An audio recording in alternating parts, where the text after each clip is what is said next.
हे guys welcome back to mini blog. रोज काहीतरी नवीन काम निघतं आणि आजही तसंच निघालं. ब्रॉडबँड चेंज केलं कारण जिओचं जे ब्रॉडबँड होतं आधीचं तर चार्जर जास्त पडत होते, त्यामुळे आम्ही एअरटेलमध्ये कन्वर्ट केलं आणि नेटवर्कसुद्धा खूप स्लो होतं जिओचं सो म्हणून. आणि त्यानंतर मी फर्स्ट टाईम ब्लिंकिटवरून काही सामान बोलवलं ग्रॉसरीमधलं आणि गौरव मला म्हणतो यांना काय परवडतं एवढं पॅकेजिंग वगैरे. असं काही ऑर्डर टाकलं ना क्वालिटी बघायची एक वेगळीच एक्साइटमेंट असते. मी म्हटलं चला क्वालिटी तरी चेक करावं. त्याआधीनं मी तुम्हाला दाखवते की आता फायनली फिल्टर बसलेला आहे आणि खरं सांगते ना आता निवांत पाणी पिऊ शकतो माणूस, न घाबरता, न गाळता, न उकडता. ब्लिंकिटवाल्यांचं काय क्वालिटी वगैरे कसं आहे हे तर ते सांगते मी. काही मला ग्रॉसरीचं सामान हवं होतं जे की आज मी ठरवलं होतं काहीतरी बनवायचं, तर त्यासाठी मला लागणार होतं.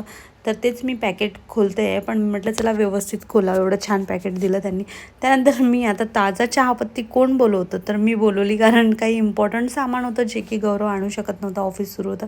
आणि त्यानंतर दहीसुद्धा बोलवलं आणि कढीपत्ता बोलवला होता जो की गावाकडे रस्त्यावर मिळतो आणि इथे विकत घेऊन खावं लागतं. त्याचसोबत काही काकड्या बोलल्या होत्या. ब्लिंकिटवाल्यांची क्वालिटी प्रोडक्ट एकदम छान आहे. चला भेटूया, बाय.